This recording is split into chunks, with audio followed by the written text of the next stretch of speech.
So, how does the internet work? Most of us know how to use the internet without actually understanding how it works, sort of like electricity in your home.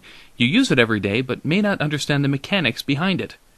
And if the electric grid is difficult to understand, then the internet must be impossible, right? Wrong. In the next few minutes, I'll put you in the top 10% of people who understand how the internet actually works. For SecurityCatalyst.com, I'm Aaron Titus. Whenever most people think of the internet, this is what comes to mind. The internet is not a bubble cloud, even in the new age of cloud computing. The whole fuzzy cloud picture was created by people more concerned about job security than education.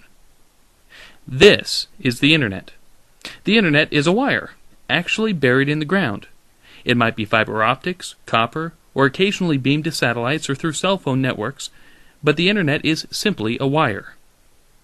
The internet is useful because two computers connected directly to this wire can communicate. A server is a special computer connected directly to the internet, and web pages are files on that server's hard drive. Every server has a unique Internet Protocol address, or IP address.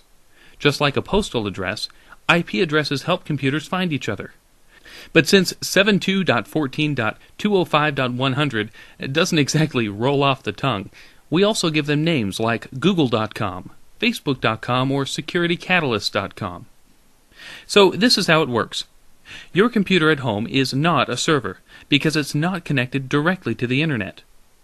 Computers you and I use every day are called clients, because they're connected indirectly to the internet through an internet service provider. Here we'll pretend that this is my home laptop and I'm using DSL. Now let's pretend that I want to visit AOL.com, which is coincidentally both a server and an ISP. I hop onto my laptop with DSL, go through my ISP, onto the internet, and look at AOL.com. My computer connects with AOL.com, and I can look at its web pages. Now let's say that I want to send an email to Aunt Ruth. Aunt Ruth has AOL dial-up from home, and I've got a Gmail account.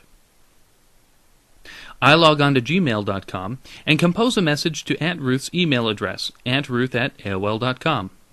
Once I click send, gmail.com sends the email to aol.com. The next day, Aunt Ruth dials into AOL servers and retrieves the email. Whenever an email, picture, or web page travels across the internet, computers break the information into smaller pieces called packets. When information reaches its destination, the packets are reassembled in their original order to make a picture, email, web page, or tweet.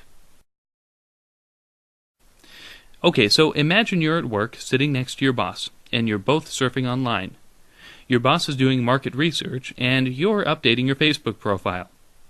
You're both sending packets back and forth over the internet. But what's to keep your packets from accidentally ending up on your boss's screen? That could be embarrassing. The solution to that problem is IP addresses and routers. Everything connected directly or indirectly to the internet has an IP address. Everything. That includes your computer, servers, cell phones, and all of the equipment in between. Anywhere two or more parts of the internet intersect, there's a piece of equipment called a router. Routers direct your packets around the internet, helping each packet get one step closer to its destination. Every time you visit a website, upwards of 10 to 15 routers may help your packets find their way to and from your computer. Imagine each packet as a piece of candy wrapped in several layers. The first layer is your computer's IP address. Your computer sends the packet to the first router, which adds its own IP address. Each time the packet reaches a new router, another layer is added until it reaches the server. Then, when the server sends back information, it creates packets with an identical wrapping. As the packet makes its way over the internet back to your computer, each router unwraps a layer to discover where to send the packet next until it reaches your computer and not your boss's. And that's how the internet works, in 5 minutes or less. And you're now easily in the top 10% of people who understand the basics of the internet. If you found this video helpful, check out SecurityCatalyst.com for all kinds of ideas on how to protect your information. I'm Aaron Titus.